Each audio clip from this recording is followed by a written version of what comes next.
Hello, dear students.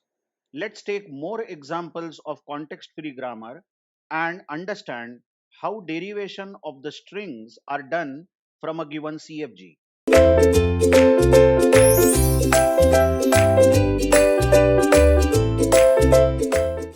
We have a CFG with five productions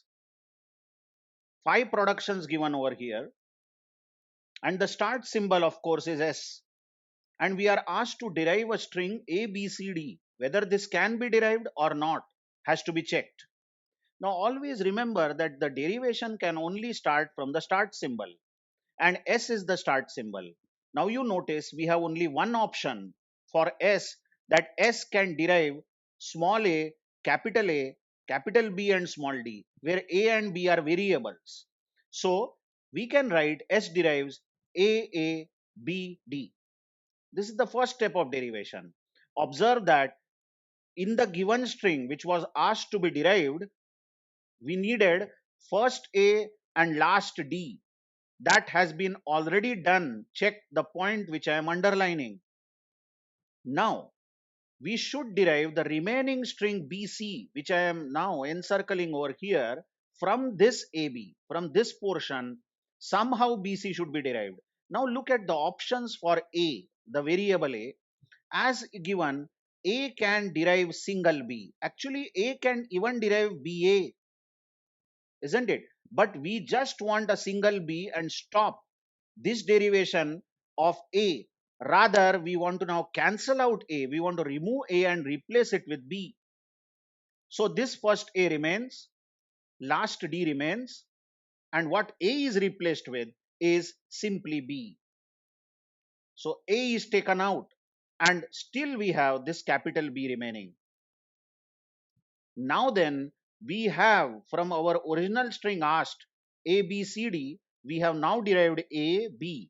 Check this, which I am underlining over here at the bottom. And we have derived D, isn't it? We have derived D. What remains is C. Now you observe this B has an option over here. B derives C. So we can cancel out B by asking B to be replaced with C, and D still remains at the end. This is the string that was needed to be derived. Isn't it so? Let's take one more example in the same context. Just give me some time. So what if we are asked about a string to be derived? Let's say derive a string. Okay, let me think. Derive a string. Let's say B. This is the string to be derived. Only B. So what a beginner might think is that there is a third production over here which can give us B, isn't it? So we will start our derivation with A and we will say A derives B, and that's it. We have got our string. The derivation can stop here. But this is wrong. Now why this is wrong is because the derivation must start from start symbol. So we just can't take any option or any non-terminal and start the derivation from there. By the way, we were asked to derive a single B. This is the string we were asked to derive, and S can give us only A, B, D. That means S, if you start the derivation from start symbol, we are going to get a small a in the beginning. We should, or rather we will get small a in the beginning and small d at the end. But we needed a string which contains only a single b, which is impossible. That means this grammar cannot derive small b. So which type of strings does this grammar derive, or rather generate? What is the language of this grammar? Now it can be, I agree that it is a bit hard to learn or understand what I am saying, but we have to get used to this as we follow more and more videos. It is sure that when we start our derivation from S, we are definitely going to get A and D. And after that, you observe in the entire grammar, there is no way to get small a and D. That means we will get all strings which begin with A and end with D, and they will have single A and single D. One A in the beginning, one D at the end. But then what's there in between this A and D? You can see that now start symbol can give us A, B, D, isn't it? And this A continuously can give us B followed by A. Look at this.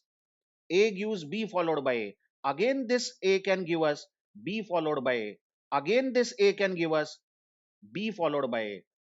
Till we say enough is enough. And we can now say that A gives us small b. What do you say? So this first A will remain all over. This first A will remain. But then finally, what we can do is we can replace this A with small b. So A is cancelled out by a small b now. And what now remains is this capital B, which is not seen on the top, but I hope you can understand. This capital B and small d. So the string which begins with A and ends with D, and after A, we can have any number of B's, but minimum one B has to be there. Please try to understand. Minimum one B. Because this A, this A can give us minimum one B. Check this production again. Or it can give B followed by A, again B followed by A, again B followed by A. So n number of B's can be there. What about this B? This is a variable. Now you can see we can replace this B with as given small c and b, and d remains. Just check this. I have used this production, isn't it? But then again this capital B, again this capital B can be replaced with CB. Same production we are using. So we can arbitrarily replace this B with CB, and D remains. What we can do finally is that once we have done enough, we can replace this B with a single C. Check this production I am talking about. So what now remains is A, B, B, B, B, then C, and this C is still there, and then D. So what kind of strings are derived? The strings which begin with A, end with D, then it has one or more B's. Just listen carefully. At least one B has to be there, and followed by one or more C's. At least one C has to be there. Isn't it so? So we can write language generated by this grammar is set of all strings which begin with A, end with D. Listen carefully. And then we can write B raised to N, correct? C raised to M, such that n is greater than or equal to 1, m is greater than or equal to 1. By greater than or equal to 1, what we mean is there has to be at least one b or more, and m greater than or equal to 1 means there has to be at least one c or more c's. Notice we have not written this grammar as a, b raised to n, c raised to n, d. We have not written this as follows, such that n is greater than or equal to 1. This will be wrong in this context, because then we would say equal number of b's and c's should be there, because b raised to n, c raised to n is written. Please try to understand, we need not have equal number of b's and c's, as you watch here at the bottom right of the screen. Okay, let me try to write the same grammar. S derives A, B, D. A derives BA, A derives B, B derives, we had CB, and B derives C. This was the grammar. Isn't it so? Now, what if we are asked to derive a string like this, A, B, C, C, C, D? Can it be derived? Yes, of course. How exactly? S has only one option. Now, this A and D will stay in the string, but this A can be directly replaced with B, isn't it? This production which I am marking, because we need single B, and A is now cancelled. Also, this B will stay as it is, but now this A, B, and D will stay in the string. We need three C's now. Observe, we need three C's, and we have a liberty of writing B as CB. Again, this B can be written as CB.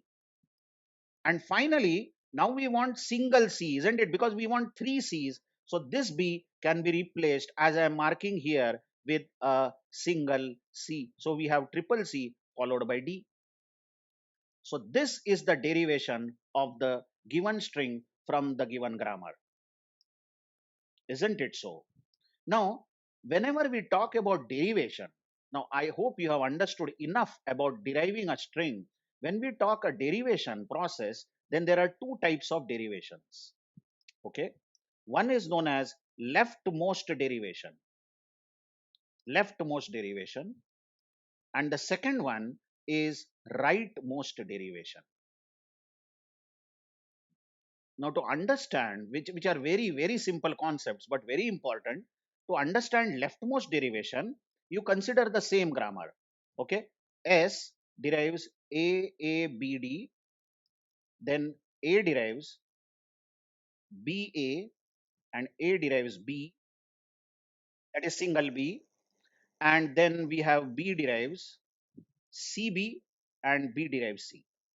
Okay, and now imagine we are asked to derive a string, let's say as A, then B, B, then C, and D. So now your first step, everybody knows, should start with start symbol. So A, B, D, we are having this. Now you watch in this right hand side over here, we are having two non-terminals, A and B. Now, actually, you are free to replace any of the non-terminals. Rather, you can say that I will first work with B. I will replace B with its options. Or somebody will say, I will replace A with its options. Now, there are two ways of doing this. You can say that whichever first non-terminal appears from the left-hand side, here A appears first from the left-hand side, I will replace that first. I will leave out B, I will replace B later on. So what you are doing is, you are replacing A with BA and then keeping this capital B and D. Now again you watch, in this string, you are having two non-terminals. And then when you look from the left hand side, the first non-terminal is A. And you say, I will replace this leftmost non-terminal. That's the word. Leftmost derivation. Leftmost non-terminals with its options, and we will replace this A with single B, and A is now cancelled out. What remains is BD. Now in this string, from the left hand side, the first non-terminal is capital B. So you will go with capital B and you will replace this capital B with CB. And finally this B, which is again leftmost, the very first non-terminal, you will replace it with single C, which is there in your option. And this is the string you have derived. Now, which type of derivation you have done over here? This is leftmost derivation. I mean, in some steps, think of some arbitrary step. On the right hand side, you are having something like S, A, B, B, C, C. Don't worry about how we got this. But then you should replace A with its options. Once A is over, you should replace B with its options, and then finally C with its options. If you do this, then you are doing leftmost derivation. Similarly, there is something called rightmost derivation. Imagine the same grammar given, SABD, then A derives BA, A derives single B, B derives CB, and B derives C. Just imagine the same string we are asked to derive, the same string which we just now saw, A double B double C and D. How can you derive this? The first step has to be from start symbol, and start symbol can only give us A B D. Now look at this string on the right hand side. If you look in the string from the right hand side, then the first non-terminal you are having, or rather the last non-terminal in the string, is B. The rightmost non-terminal is B, and you decide you will replace B first. So this portion AA remains the same, and the last thing D remains the same, and you will say I will replace B with CB, of course. Now you needed two C's, correct? In your string you got one C. Now you observe again this particular string. From the right hand side, the first non-terminal is B. So you replace this B with single C. This is the option I am talking about. So you have AACCD. Now watch out that we have got two C's, but we want two B's. But if you see this string from right hand side, the first non-terminal from the right hand side is A. You will replace this A with of course the option BA. Two C's and D remain. And finally, you will replace this A with single B, two C's and D. This is how you have derived the string using rightmost derivation. Now, both rightmost derivation and leftmost derivation can derive a string. There is nothing extraordinary about whether this leftmost derivation is better or rightmost derivation is better. The choice is yours. I mean, when you are deriving a string, you can use any of the methods. None is faster or slower than the other. Now, when we return in the next video, we will start learning again about this leftmost derivation, which is called as LMD in short, and rightmost derivation, which is called RMD in short. And also, we will learn what is the concept of parse trees in the derivation. So, see you in the next video. Thank you very much.